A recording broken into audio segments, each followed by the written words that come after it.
Alrighty, well, off to go start mowing the across river fields at Natural Roots. That same day that I just baled up this hay that got rained on that turned out halfway decent.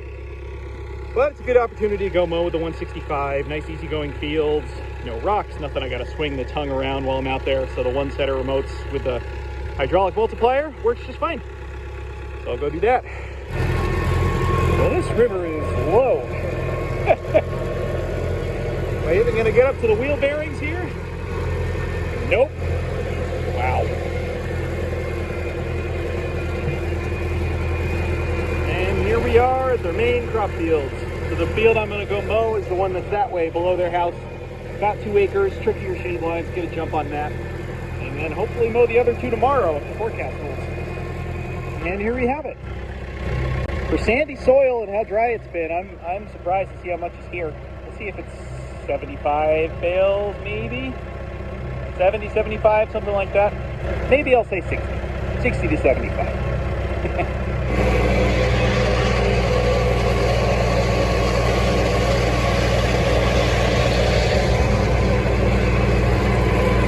Well, it's not nothing. This field is a little weedy, but it's all for them and their draft horses, and they've cultivated this land for a long time. David said that 25 years ago, I think it was 25 years ago when they started farming here, this was a cornfield and had just been left. So this grass never got planted. This is all volunteer and what was still just in the soil even when it was in corn. So for a field that was not planted back to grass, it's pretty surprisingly good.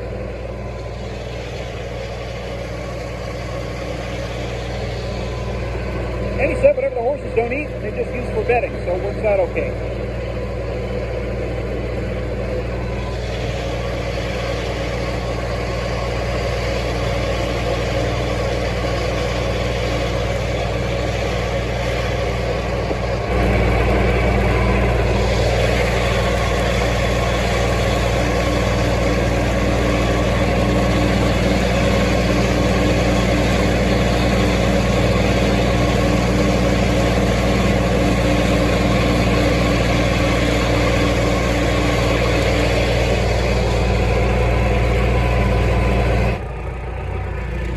That's it for today. We're sort of watching the shower chance on Wednesday, so I'm not going to go crazy and mow all 3 of these across river fields like I often do, especially because we're hoping for a bigger footprint on the farther one, on a new seeded area that finally looks like it's getting a bit better. So that's enough for today. Still debating if I come TED this out. I think I will, just to give it a jump. Well, I'm trying a 2 tedder strategy here. Pulling out the spare for the field I just mowed because it's hard to get down to with the other one. I forgot how small it is. Stay on the road, that helps. Well, other than the hot bearing, this tedder has been kind of old reliable until it's not. Manual adjust everything. No, I lost count. I got to go with the grease mark right there. Yeah, spring assist, folding, and only 4 arms per head, so it doesn't quite grab the hay as well. The new one is definitely an improvement. But I did a lot with this, including doing these fields and constantly folding and unfolding it. So my plan is just to leave this one down here. A lot easier to just disconnect it, because that entranceway back, you see the video from first cut, I had to detach the PTO and the other tedder and let the tines hit the berms on the way down and slowly spin the tedder backwards, which is not what I want. So this should hopefully, as long as this thing holds together, should hopefully bode better for everything. But you can see the difficulty with this field. This end has only been in the sun for maybe a few hours, and that end is already creeping into the shade. So the whole field never gets sun at any given time, and it's tricky. So giving this one a little more time, risking rain on this one, yeah, it's what we have to do sometimes.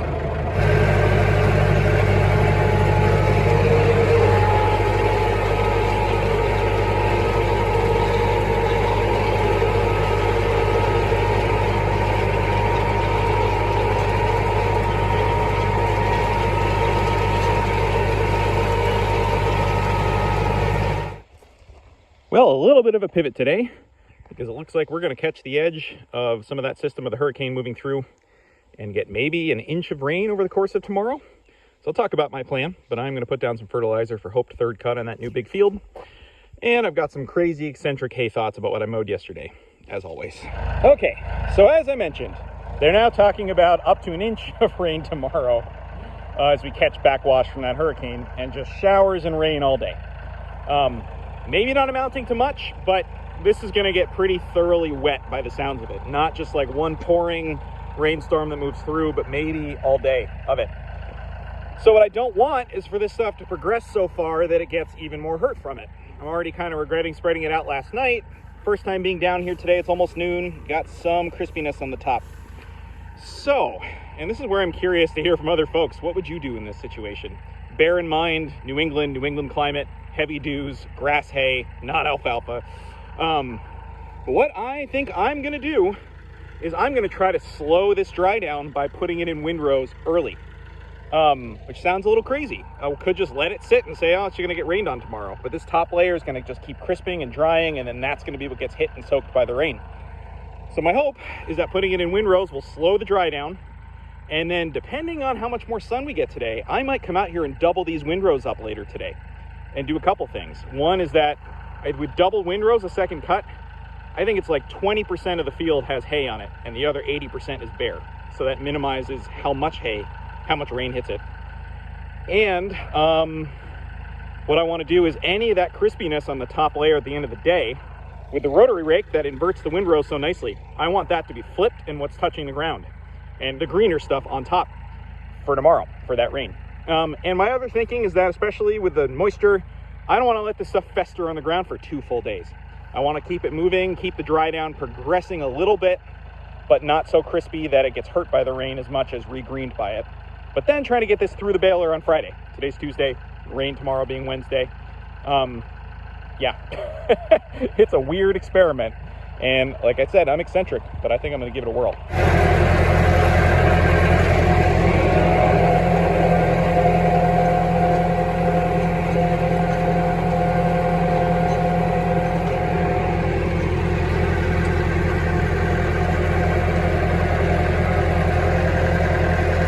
Raking it like this will still increase the overall dry down of the field over the course of the day, I think, rather than letting it sit on average. But what I'm looking for is a nice uniform slow dry down of everything, rather than the top layer getting crispy and the bottom layer staying fresh and green. Okay, so here we are. Second cut came off here. The first half was about 2 weeks ago. The top was maybe a week and a half, a little less. So I'm gonna go up on top. I got 12 bags of urea, so I'm just going to do nitrogen. A lower rate, so I think I'm aiming at around 30 pounds an acre of nitrogen, that is. So double that, 60 of urea, just about. And I'm just going to kind of start in the middle and spiral out until I run out. Because if I do third cut here, I don't imagine, God, late September, early October, I'm not going to want to mess around with all these shade lines. But if I can just do a nice plateau up top, it's a 13-acre field, so even if I'm doing 6 or 7 or 8 acres of third cut here, if I'm lucky enough to make it back here with hay drying weather, then great. And if not, I've fed the field a little bit. The hope is I'm going to do it again next year, depending how the sale goes, who buys it, all of that. But it was $200 of urea, a little bit of a gamble.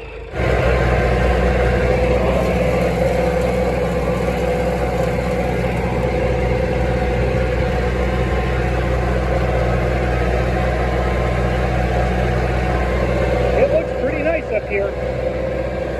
This gets another 6 weeks. It won't be nothing. And if we get sunny weather in September, October, that'll be nice.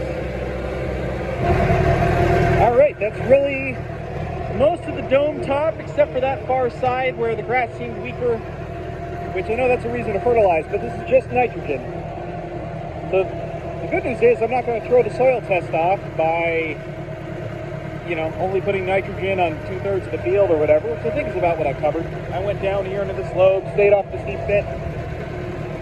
So yeah, soil testing, unless you're doing a pre-side dress nitrate test for, corn, I'm not testing for nitrogen in the soil test because nitrogen is so fleeting and changes so quickly. And I went down to about kind of in this lobe, not right there. So I didn't do a full rectangle. I kind of, again, tried to stay where it was flatter and where I knew the grass growth was a little bit better.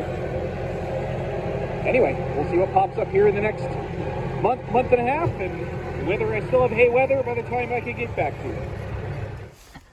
Well, it's 2:30 and I finished fertilizing and I came back. I was going to give this longer before flopping these over or doubling it up.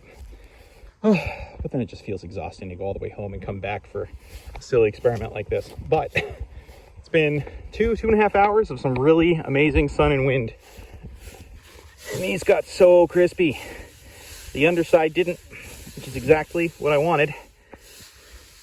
So now I'm just trying to decide, do I double these up? This morning I wasn't thinking so with how green it was and to be stuck with really hard to dry out clumps.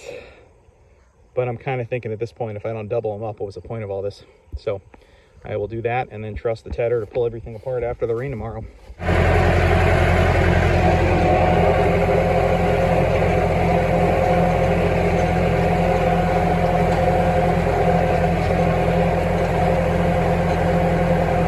There we go, bringing all that fresh green to the top. All right, it's a gamble.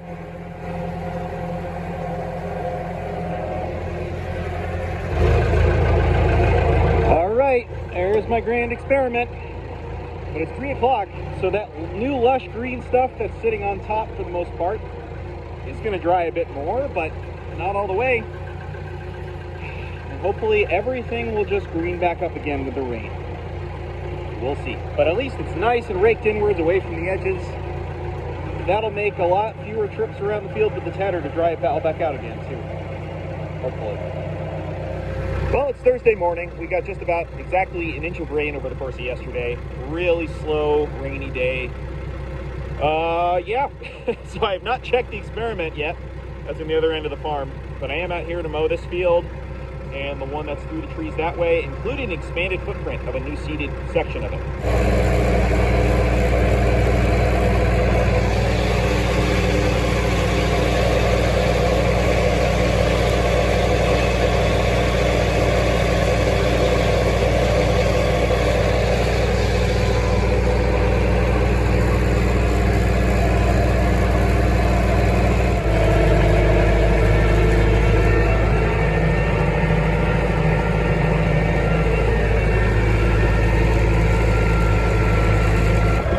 So here's what they call a far field, and from here over is the normal hay footprint. It's about an acre. They used to do this in vegetables from here over, and they reseeded it to grass 2 falls ago, I think. And he was kind of disappointed with how it came up. You can see the weediness all in here, but that half of it now is beautiful. Really nice Timothy. You can see it. They pastured this once this year, and then I think he clipped it. So that farther half of that is actually coming in really nicely. This chunk is weedier. I think I'm gonna mow the whole thing. I know this will be good. I think that half will be decent. And this middle chunk, we'll see how weedy it is. I might just ted it out and leave it, maybe bale it for mulch, not sure. But if we could get this whole field back into hay, which is I know is his goal, that'd be great.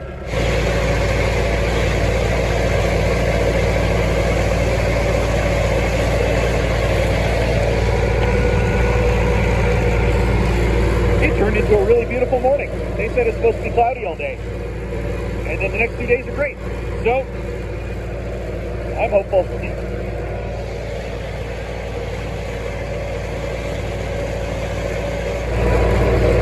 Here's the side that looks great. It's a lot of white clover, but pretty prolific. And a lot of Timothy that didn't get the message that it's already been cut once.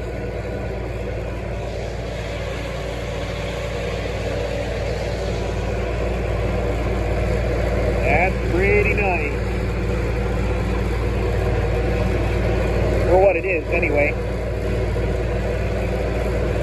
And then there's the big, like, 17-acre field, the dairy chops. These used to be connected, and a different farmer did them all. Way back when. All right, well, a lot of this middle section is way too weedy. Really only clover and then this, whatever this kind of bulbous white flower is. I see it a lot here. But that half of it is really nice, thick Timothy, thick clover. So at least I clipped this part for him, and we'll see if we can encourage better grass for other years. But over there is nice. I'm glad I knocked that down. All right, time to look at this grand experiment. I'll tell you, the first thing I noticed is the dang stubble. Look how much that greened and popped. So I don't hate the color that I'm seeing. I mean, don't get me wrong, I have no illusions about this maintaining full quality, but the question is whether it's mulch or whether it's still feedable. And you know, it looks mostly rehydrated to me. A little bit of existing dead leaf, but I think that was the case when I mowed it. Doesn't smell the worst. I mean, it's sopping wet. So I'm gonna get this spread out with the tedder. Probably gonna ted this like 3 times today just to see if we can get it baled tomorrow.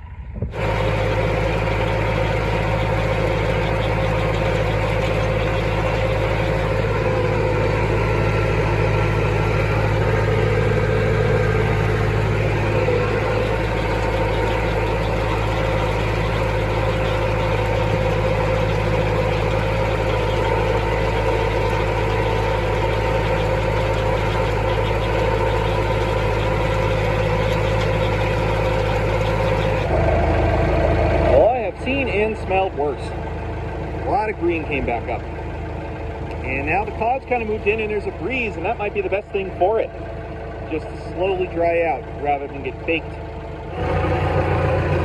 All right, tedder switch, and look how much this has dried in the last 3 hours. It's 11 o'clock now. I mean, just the physical wetness isn't there. I'm sure I'll see some on the underside when I flip it up.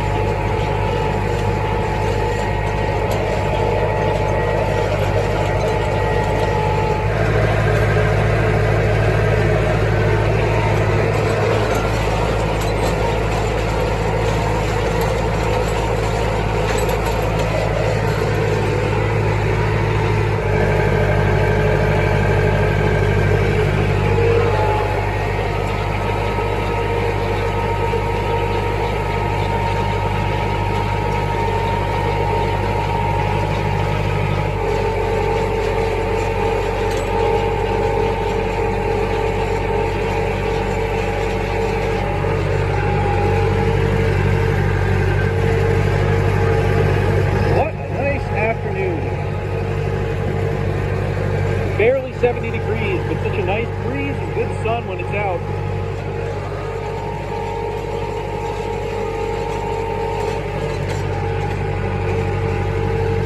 This stuff should get there by Saturday.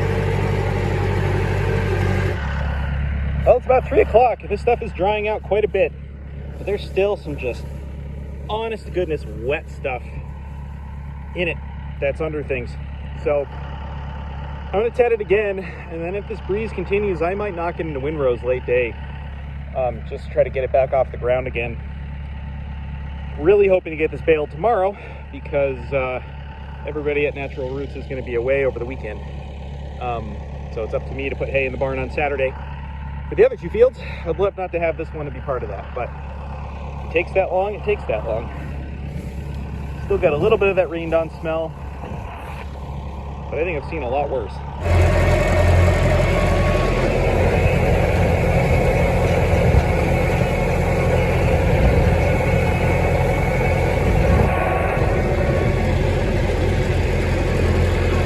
There is a nice breeze right now, but this side of the field smells a lot drier than that side, but that'll get the morning sun and hopefully it'll catch up tomorrow.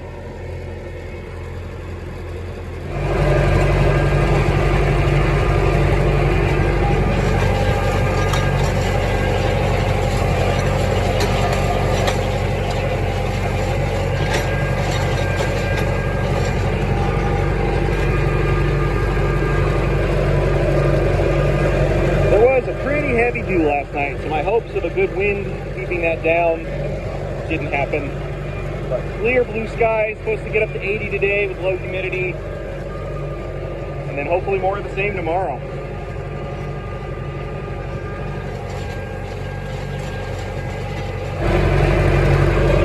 Almost 11:15. You can see the shade line and even just how sopping wet stuff is out in the sun here. That's always the challenge with these fields. Try to save them for a good forecast. Last year that didn't work out so well.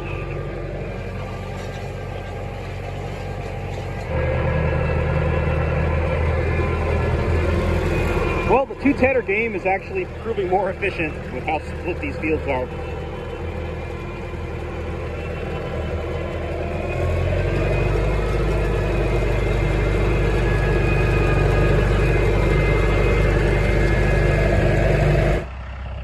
Boy, doing a small double shade line field like this is tough. This end of the field is soaked. The middle has crispier windrows, but still wet stubble between them. And then that far end really needs to get spread out. I'm not going to re-rake. I'm heading this back out again. But I almost need to do half and then wait and come back and do the other half.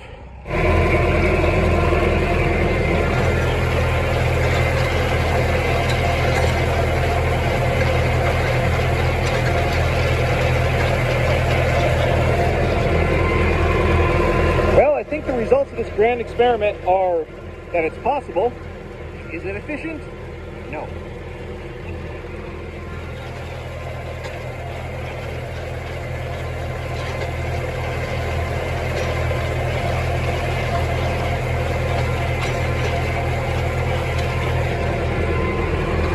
But the rained on smell is definitely dissipating. And it's just starting to look and smell better. Still some green in that though.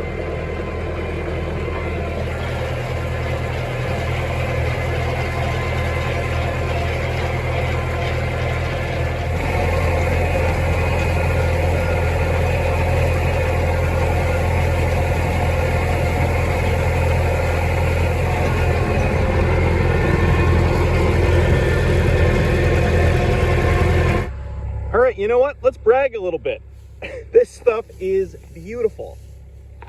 It smells amazing. Any hint of rained on hay the smell has completely gone away.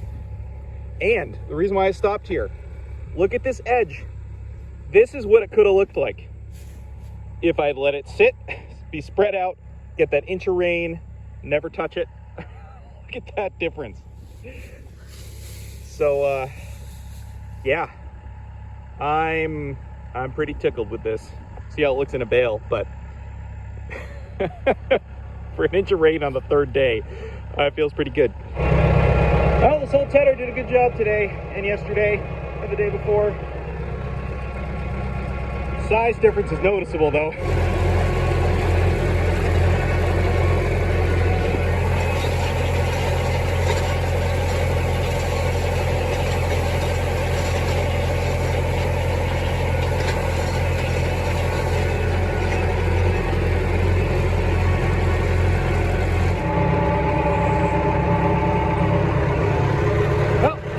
We are. This stuff's good to go.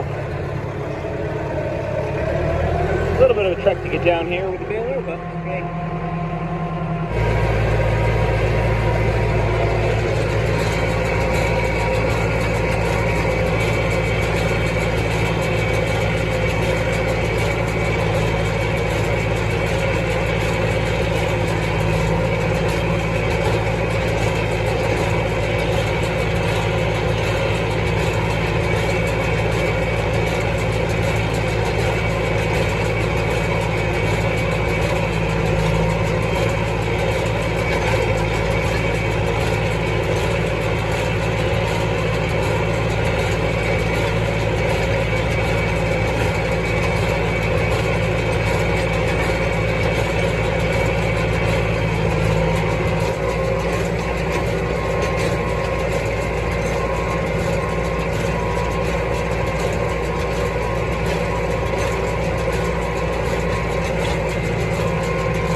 62.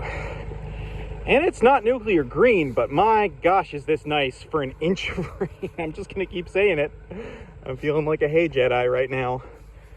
Yeah, okay. This field cleaned up really nice. These bales are really nice and solid. Just gonna go bring this up to the barn with the other tractor, drop it for them to unload, and then go rake the other 2 fields, I think. Cool. A lot of fuss for 60 bales, but I'm glad it's not 30.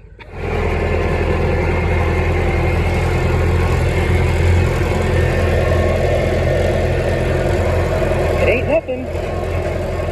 See if there's 50 bales here. We're trying to get 150 to 200 from these fields, so 60 in today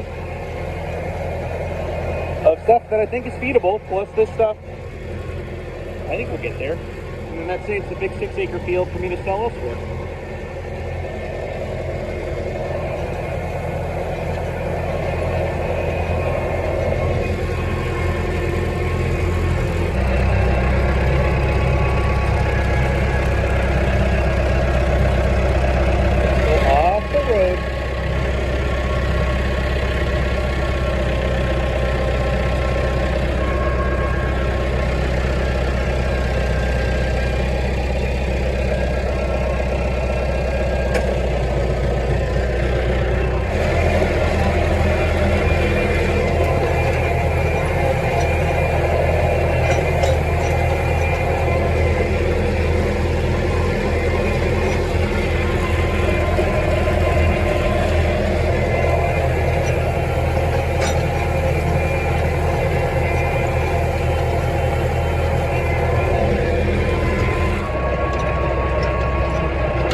Ending the day with staging a wagon and then heading home. There's a little more sunlight to be had if the clouds move out. All right, the smell of second cut on a dewy morning. It's about 11 o'clock though. I gave this a good long time. So this stuff that's been in the sun for a long time, bottom's a little bit damp. Debating about what to do, but I got both the tedder and the rake at the far field, which I got to bring them both back here. I know I want to ted that clovery stuff again. I might ted the edges. I might just lightly ted out all of it, which I know is a little much, but last year I had such an epic failure on this stuff. Granted, the sun never came out on the baling day, but you know, I got to move the tedder back this way anyway, and just lightly teasing these apart, get every last bit of moisture out, especially on the more shaded areas, but it's still damp underneath. Heavy dews right now. So I don't know, that might be excessive, but splitting the field up just also feels excessive. So, okay, let's just go do it.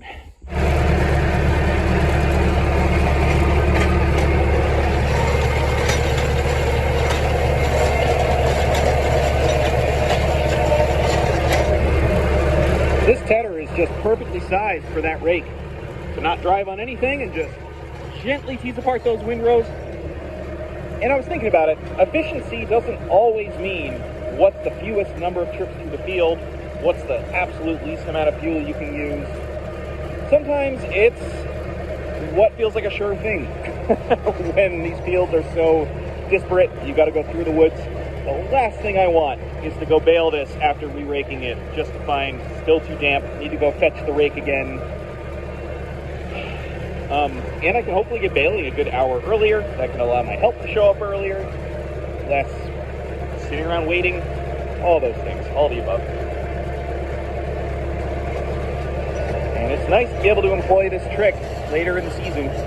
I won't do it on nice big fields with good sun, but these smaller tricky ones, or once we get into September, October, knocking it in windrows at night and spreading it back out during the day can really make a big difference.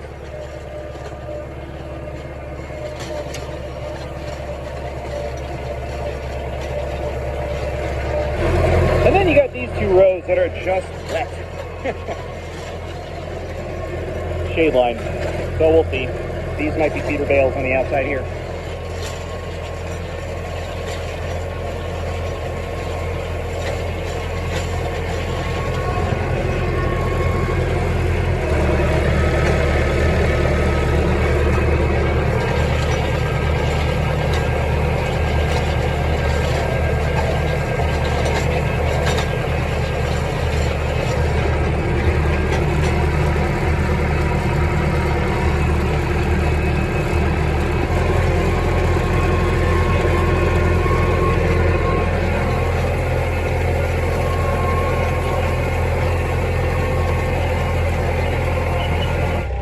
right, even this thicker clover feels pretty good. That outside edge that's still in the shade might be a little damp. But I'm gonna go re-rake the other field. And then if that one feels ready to bale first, I'll do that first, bale that, and bale this last, and just give it even a little more time. But there's so few bales here, I'm not gonna drive myself too crazy.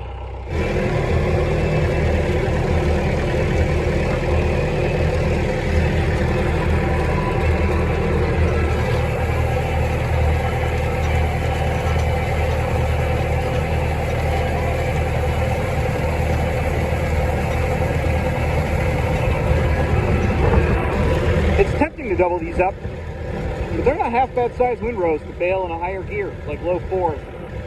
I'll cruise right along and clean this up just fine. And I think my baler leaves behind a little bit less scraps that way. Yeah, whenever I go slower with a heavier windrow, a second cut, there's more scattering stuff behind. Well, has this turned into a drying day or what? Really nice wind.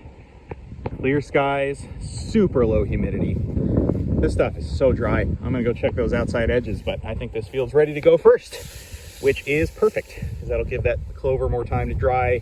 Some of that still being in the shade. Even this edge has been in the sun for a couple hours now. I think that's all it really needed. All right. Oh, these are perfect. Even the outside windrow coming in 9 to 10%. Nice and formed, good color to them. Oh, that was one from yesterday. That one and that one set in the baler. So here's a color comparison, actually.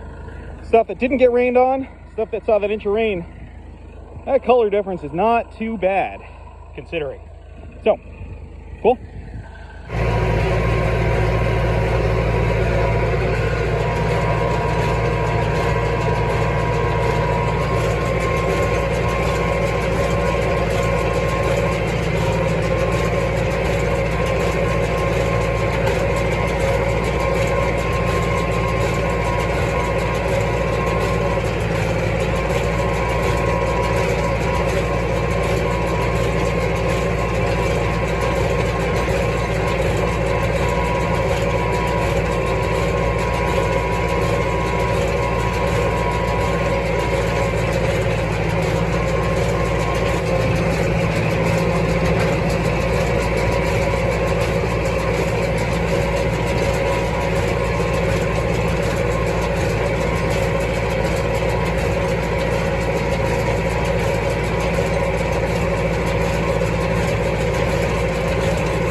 Whew, 39.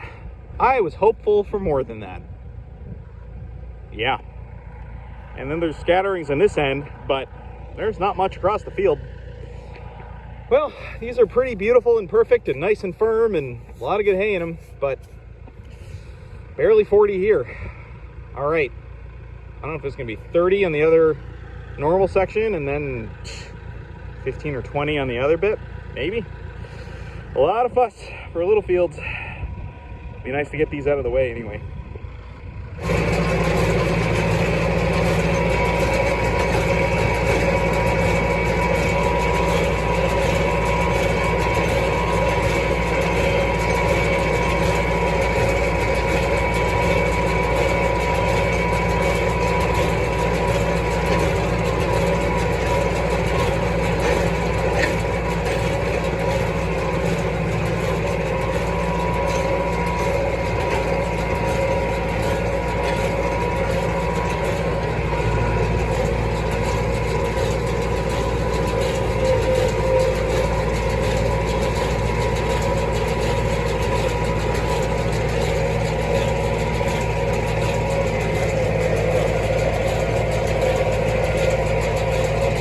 Well, 31 on here. This normal, I mean, I have not done the clover yet. This is normally about 1.2 acres or so. That other field I did is 1.6. So we're around 30 an acre, just about, maybe a little less than that. Beautiful stuff. I'm not complaining about quality at all. Really nice. But yeah, I brought that second wagon not knowing if I was gonna have feeders on edges or whatever else, but I am just gonna toss a couple of these front ones onto the back half. The nice thing about the side unloading door is I can kind of have two sections if need be.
Well, another 28 from over there. For the most part, saw the moisture looking great. So that makes 59 on this wagon now, instead of a depressing, what was it, 30 something. Anyway, and 98 for the day. Given the season and the gleaning, I'll take that. And also, that's 160 for natural roots here across the river, and we were hoping for 150 to 200, so that's kind of perfect. Yeah, small yields, but again, it's a relief to have these fields done with good weather. Was never expecting much hay from them, but I just need to get it up for natural roots, get all that done, and then I can focus on more efficient fields, hopefully with more good weather next week. So I've just got to move wagons around, have some people meeting me to help unload in their barns since the rest of the natural roots folks are away. So I don't know if I'll film too much more. But really feeling like a win that I got those 60 bales in yesterday with that much quality still to them. So I guess counting the small wins, they'll add up.